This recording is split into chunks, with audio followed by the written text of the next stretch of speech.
Hello my dear students, welcome back to my channel. Today in this video we are going to learn class 9 English chapter All Stories Are Anansi'S Question and Answers. So let's quickly move on to it, but the lesson explanation of this chapter is already uploaded in my channel and you can click the link, go and refer it. Okay, so let's move on to the question and answers, but before that students, if you are viewing my video for the first time, do subscribe my channel and hit the bell icon so that you get the notifications of all the upcoming videos.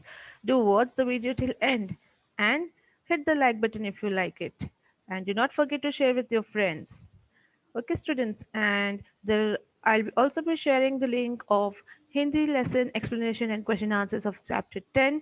So go and click the link and watch the video, subscribe the channel, and take the fullest benefits.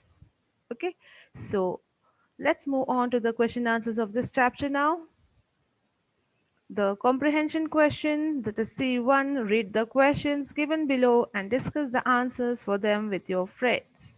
So there are question answers, let us discuss. First one, who owned the stories in the beginning? So we know the chapter, we have learned it. Answer is Niame, the sky god, owned the stories in the beginning. Right? At first it was owned by Niame, the sky god. Next question. Who wanted to own them later? So, who wanted to take the credit of all the stories later on? So, the answer is Anansi, the spider, wanted to own them later. Right? We know that Anansi, the spider, it wanted to own all the stories for himself. Moving to next question. What was the price to be paid to own all the stories in the world? So, when Anansi wanted to have the stories for himself, he wanted to own it, what price he had to pay? So, answer is Moboro the Hornets, Onini the Python, and Osebo the Leopard had to be given to Niami, the sky god, as the price to own all the stories in the world. Right, we have learned the chapter, we know that there were many characters in this chapter. So these were the three demands which was kept by Niyame, the sky god, in front of Anansi the spider, to take all the stories for herself, to own all the stories. And that demand was, the sky god wanted three creatures, that was Moboru, the hornets, the house flies and the flies, and the Onini, the python, the snake, and Osebo, the leopard. Okay, so this was the price to be paid to own all the stories in the world. So let's move on to the next question. Did Anansi agree to pay the price? Answer: yes, Anansi agreed to pay the price. Means yes, Anansi agreed to get all these three things, all these complete all these three demand and own all the stories. Next question. Why did Anansi pour water on himself and over the hornets? So when we read the chapter, we come to know that Anansi had poured the water on himself and also on the hornets. So why did it do so? So the answer is Anansi wanted to make the hornets believe that it was raining. So he poured water on himself and over the hornets. So we have read the chapter. We know that Anansi was cheating the other insects and creatures in order to capture them and lay them before their Niyame, the sky god. So in order to take all the hornets under his confidence, what did he do is he started making them believe that yes, it was raining. So he poured water on himself and then he also poured it over the hornets. Okay. So let's see next question. What did Anansi capture the hornets in? So how did Anansi capture hornets? In which thing did it capture? Did it kept all the hornets in? So answer is Anansi captured the hornets in the gourd by making a small hole in it. Okay, so Anansi captured all the hornets in the gourd. You know, gourd is like a vegetable a bottle god, you say. So some kind of god was there, and he made it a hole into it so that there was an entrance, and from which the all the hornets, the small insects, could go inside. So this is how very trickily he captured all the hornets in a god. Okay. Next question. What dispute did the spider have with his wife? So, what was the confusion, the chaos, the quarrel, or you can say small fight, which was going on between the spider and his wife? Okay, so let's see the answer. Anansi's wife felt that the python Onini was not long and strong, but was weaker and shorter than the bamboo pole, whereas Anansi disagreed with this, and hence he had the dispute with his wife. Okay, so we have seen in the story that Anansi felt that the python Onini was not long and strong. I mean, Anansi's wife. There was a wife of Anansi also, and she did not agree that Python was long and strong. Instead, she thought that Onini, the python, was weaker and shorter than the bamboo pole which he was holding in the hand, which Anansi was having in his hand at the time. Whereas Anansi disagreed to this. He did not agree with his wife, and hence there was a fight and a dispute with the wife of Anansi and Anansi himself. Okay, so let's move on to the next question. What suggestions did Onini give to find out the truth about his length and strength? Okay, so we see when Anansi was muttering all these things that they had a fight and there is a confusion. So, what suggestion did Onini give himself uh, to find out the truth about his length and strength? So, let us see the answer. Onini asked Anansi to measure him against the length of the bamboo pole to find out the truth about his length. Okay, so what did Anani suggest? He suggested Anansi that let us measure why there should be a confusion. Let us measure against the length of a bamboo pole because he was having a bamboo pole in his hand. He said, I'll just measure laying down beside that pole and we'll get the truth about my length also and the strength also. So this was the suggestion. Okay, so moving to next question. Why did Anansi tie Onini at one end of the pole? So we also see in the chapter that Anansi tied Onini at the one end of the pole. So why was it? So why did he tie Onini? So the answer is Anansi tied Onini at one end of the pole because when Onini stretched at one end, he was getting shorter at the other. He tied Onini so that he wouldn't slip and the correct measure could be made without any mistake. Right? So we have gone to the chapter. We know that Anansi was again cheating Onini here. So when he was measuring in besides the pole, Onini tried to stretch itself so that he can measure properly and he can measure longer than the pole. So when he stretched himself, at one end, he got shorter at the other end. So, because he was slipping and getting shorter, Onini was tied in the one at the one end of the pole by Anansi, so that he would not slip again and again, and there will be the correct measure, and there will be no mistake in the measurement. Okay, so this is how you can frame the sentence that Anansi tied Onini at one end of the pole because when stretched at one end, he was getting shorter and at the other. So, in order to find the correct measure, he tied the onini at one end of the pole. So, you can write the answer. Now, moving to next question. Where and why did Anansi dig a pit? So, where did Anansi dig a pit and why? Answer. Anansi dug a pit in the forest where Osebo the leopard lived as he wanted to trap him. Okay, so we also learn in the chapter that Anansi also dug a pit in the forest near the place where Osebo the leopard lived as he wanted to even trap him because he wanted to give it to the sky god Niame. Okay, so again moving to next question. Why did Anansi bend a tall green tree over a pit? Okay, we also read and come across that there was a green tree, tall green tree, which was bent by Anansi. So why did he do so? So answer is Anansi bent a tall green tree towards the ground over the pit as he wanted to pull out Osebo the leopard from the pit. Okay, we learned that Anansi had bent the green tall tree towards the ground and over the pit as he wanted to pull out Dosebo, the leopard, who was fallen in the pit. He was assuming as if he is going to help the leopard to come out from the pit, so he tried to bend the tall green tree over the pit. Okay. Next question. Why did the sky god offer Anansi all the stories?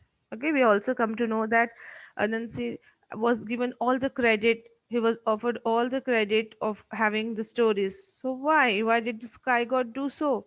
So answer is Niame, the sky god, offered all the stories to Anansi as he had fulfilled all the demands laid down by the sky god Niame of getting him Moboro the Hornets, Onini the python, and Osebo the leopard.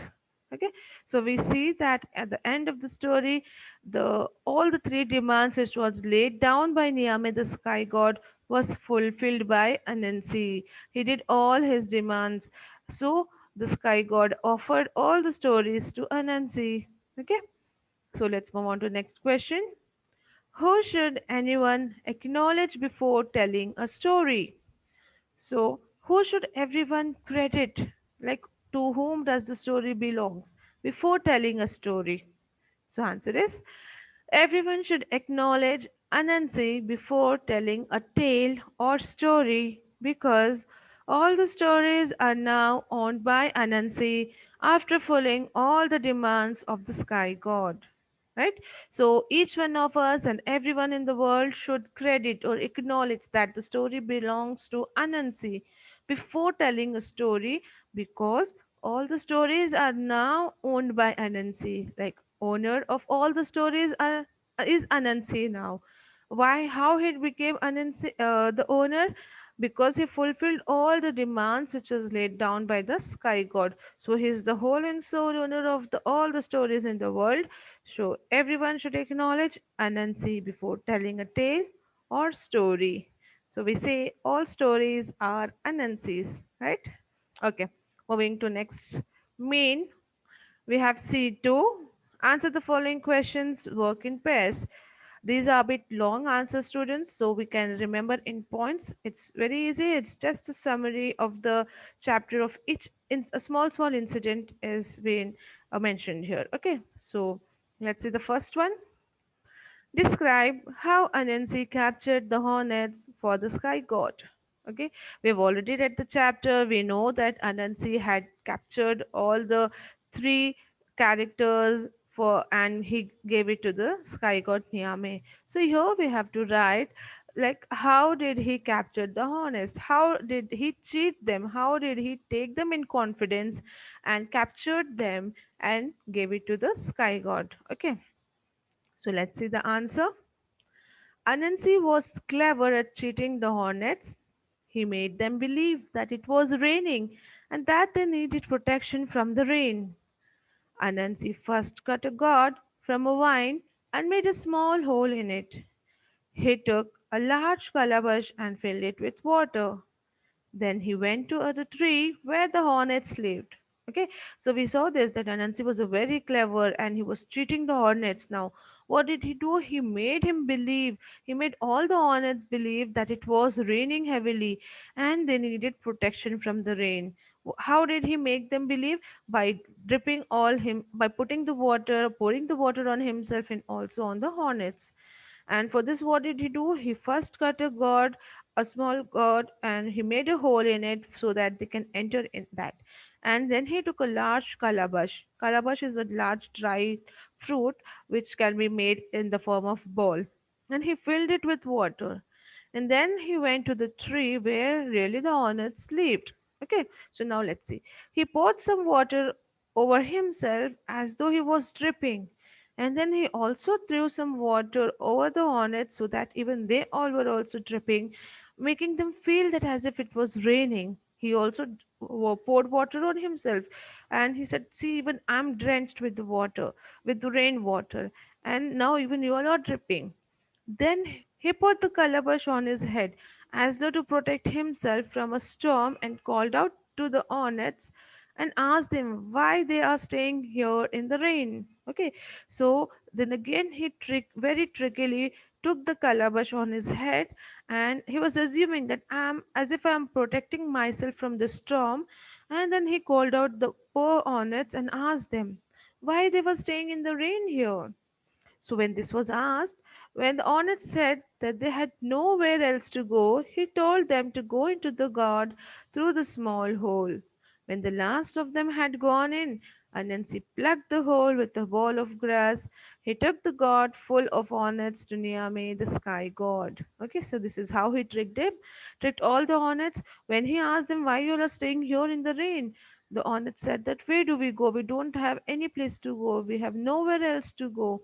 So he told them, "Okay, come in this gourd," and the small hole which he had made, he showed them to enter from there. And when the last hornet went inside, he plugged the hole. He closed the hole with a ball of grass which he was already having. And then he took the gourd full of hornets and gave it to the Niame, the sky god. So this is how he captured all the hornets, how trickily, how cleverly he cheated all the hornets. Okay. So this is what the answer of this question. Let's move on to the next one. Explain how the python got trapped. Okay, now we have to write how python was trapped, how he was cheated by Anansi. So let's say quickly. Answer: Anansi cut a long bamboo pole and some strong vines, and then he walked towards Onini's house and started muttering that his wife was stupid, as she was of the opinion that Onini was shorter and weaker, and thus she gave him less respect. Okay, there was dispute between Anansi and his wife over this matter. On hearing this, Onini suggested himself being stretched besides the pole to be measured. Anansi very cleverly tied Onini to the pole to stop slipping, and soon he tied with the vine all around Onini until the python couldn't move, and gave it to the Niame, the sky god. Okay, so how cleverly Anansi has even trapped python. He took a long bamboo pole and he took some strong vines. It's like the branches or the thread, you can say, which are there in the trees, which can be tied. And then he walked towards Unini's house with all the preparation, and he started muttering. Muttering means talking to himself, blabbering something to to themselves. So he muttered by himself, and he said that my wife is stupid. She says that that the python is shorter and weaker, and she gives self-respect, everything, as if he had a big fight in the house, and he was muttering to himself. As such, nothing had happened, but he just wanted to take grab the attention of Onini. He wanted to trap him. So near the place where Onini lived, he went there and he started doing all these actings. Okay, there was a dispute between Anansi and his wife over this matter. So, all as if he had a very great dispute, a fight with Anansi and his wife, he was muttering there. And when all this was heard by Onini, he suggested, like, I'll lay down, I'll stretch myself besides the pole, and you can measure it. Why is there any fight between you and your wife? So Anansi very cleverly tied Onini to the pole as soon as he started stretching towards the pole, and he said, "You are slipping from one end and the measurement is not proper, so I'll tie it from one end." And soon he tied the vine all around Anini until the python couldn't move. So he just was very careful till the python couldn't move. He just kept on tying the vine, and at last, when he was not able to move, he took it and gave it to Niame, the sky god. So this is how he trapped the python very cunningly. Okay, so let's move on to the next one. What method did the spider Kwaku Anansi adopt to get the leopard demanded as a price of ownership of all tales and stories of the world? Okay, so now we have to write, like, what method did the spider adopt to capture the leopard, and he wanted to give that as a prize for ownership to sky god. Okay, So let's see the answer quickly. One day Anansi went to the forest and dug a huge pit where the leopard used to live and walk frequently. He covered the pit with small branches and leaves and put dried grass on it. Okay, so what did Anansi do? He went to the forest, he dug a big, huge pit where the leopard used to usually walk and live. Very frequently, he used to visit that place. And he covered it, he hided it so that it could not be seen by leopard. He hided it with small branches, leaves, and he put the dried grass on it. And Osebo came prowling at night and fell into the pit. Okay, so Osebo was not knowing. He came just loitering, slowly prowling. He came at the night to hunt his prey, and he himself fell into the pit. The next morning, Anansi went to the pit and saw Osebo trapped in the pit. So now he is already trapped. Next morning, Anansi just went to have a look. Now Osebo asked for the help to Anansi, and in return for his help, Anansi took a promise from Osebo that he will not harm or kill him. So next morning when Anansi went there, he saw the Osebo being fallen in the pit. So Osebo also started asking help to Anansi, like, please help me to come out. So Anansi first he took a promise that you promise me that you will not harm or kill me when you will come out. Again, this was a trick which was played by Anansi. Okay. So Osepo agreed to his promise and got the help from Anansi. He bent a tall tree towards the ground so that its top was over the pit and tied a rope to the tree and dropped the other end of it into the pit and asked the Osebo to tie it to his tail. So, very trickingly, he took the promise, and after taking the promise, when Osebu agreed, he tied a rope in the branch of a tree, and he bent and brought the tree near the pit, over the pit, and put the next end of the rope in the pit, and told the Osebo to tie it in its tail properly. And when he had tied it, Anansi cut the rope. The tree straightened up, pulling Osebo out of the pit, and he hung in the air upside down. Anansi killed him with his weapon and took his body to Niame, the sky god. Okay, so very cunningly, when he tied the rope in the tail, Osebo he tied his tail with the rope. He cut the rope, Anansi cut the rope, and the tree got straightened again. From the pit, Osebo was out, but he was now hanging in the air upside down on the treetop branch. Now Anansi killed him with his weapon and took the body to Niame, the sky god. So this is how he adopted various steps to capture leopard and fulfill his prize for having the ownership of all the tales and stories in the world. Okay, so let's move on to the last question of this chapter. Read the following statement carefully and discuss the points and include in your justification. You have a point? With wisdom and knowledge, one can achieve the impossible. Justify the statement with reference to Kwaku Anansi, the spider. Okay, so we have to justify this statement, how it is referring or how it is related to this chapter. So let us see.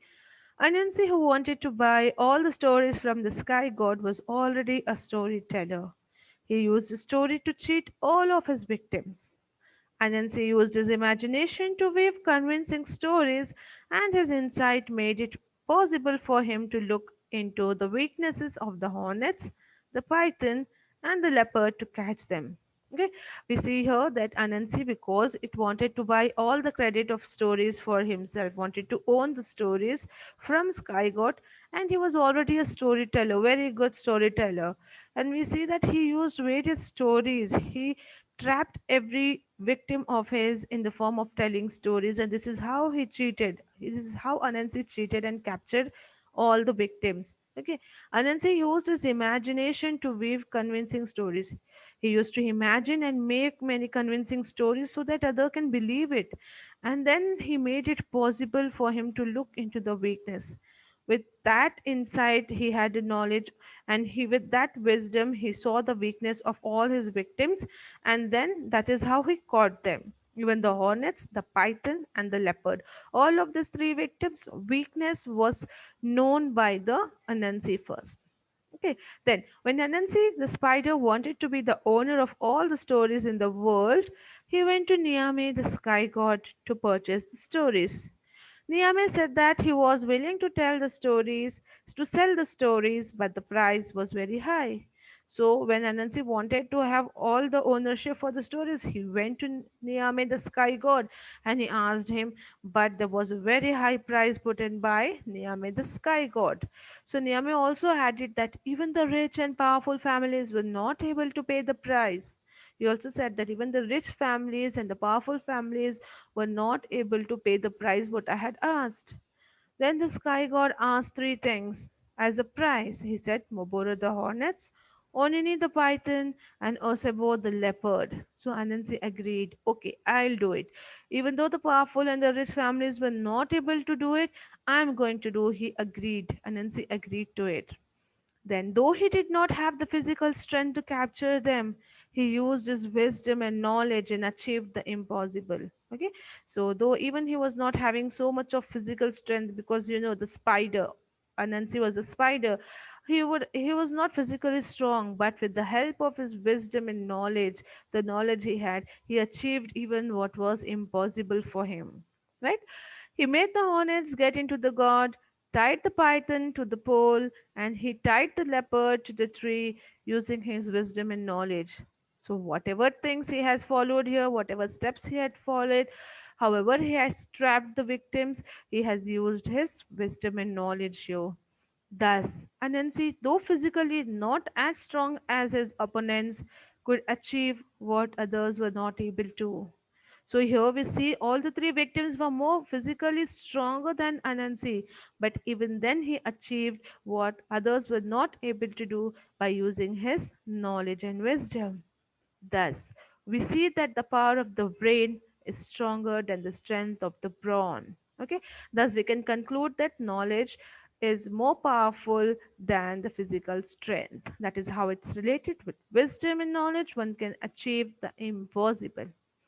Okay, students, with this, we conclude the question and answer session of this chapter. I hope all the answers are clear to you. It was helpful and informative. Thank you for watching my video. If you liked it, do hit the like button and do not forget to share with your friends. We'll be back soon with more such videos. Thank you.